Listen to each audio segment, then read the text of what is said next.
So Pastor Mike, tell me, how did you meet Jesus? I met Jesus in prison. A man named Chaz Watts was a visiting minister who used to come into prison and visit the people. But at the time, he came in and I wasn't really interested. But he said to me, "Would you like to know Jesus?" And I said, at the time, "Not really." But I thought, "Come along, like you do."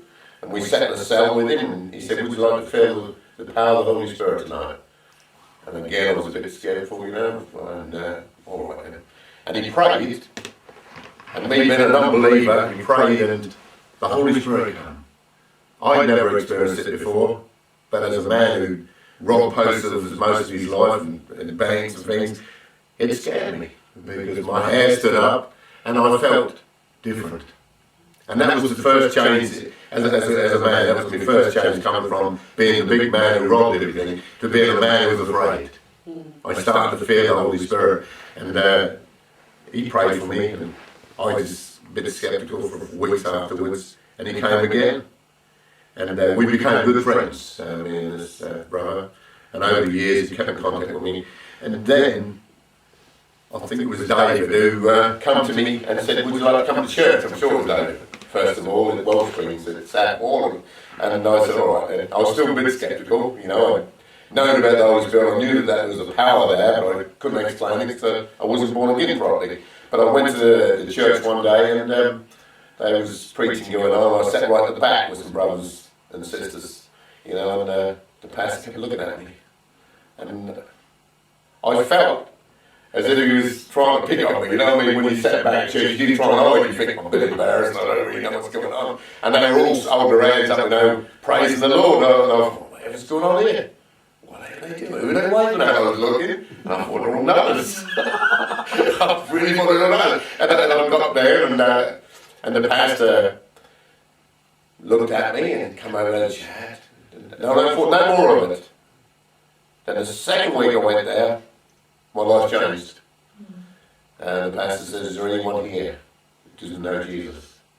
And I thought, I've had prayer, but I don't know, I've seen him in my life yet. And it was so hard for me to get up. I'm a man who's always done it himself and always been a big man. But when I stood up, and I stood up shaking, and he said, "Come forward." And as I went forward, I felt like I had lost conquer on my legs. That's how I felt. It was so hard to walk to Jesus. That's what it felt like. It was so hard to walk to Jesus. But by the time I got to him, I think it was in the pastor's name, the time I got to him, I was crying, and my heart was changing. And I gave my life to Jesus. And nothing really happened that day, but I felt changed. So in the following week, I come again, talk a bit more to your brother and sister. And I had a bad leg at the time. I just put this in, because I used to have a leg locked up. Every 6 weeks, was locked up for 3 weeks. It was bad cartilage. And the pastor's wife said, "Would you like prayer?" And I said, "Of course," because I was on practice in the middle of the church. And I said, "Yes." And she laid hands on me forward, I remember it now. It frightened me, honestly. And my eyesight went. I went blind for a minute or two, and I felt this power coming as a fire.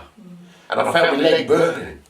And I was, as a man, I was quite shocked, to be honest with you, because I was still a bit funny about believing all of it, but I was quite shocked. And then my leg straightened out.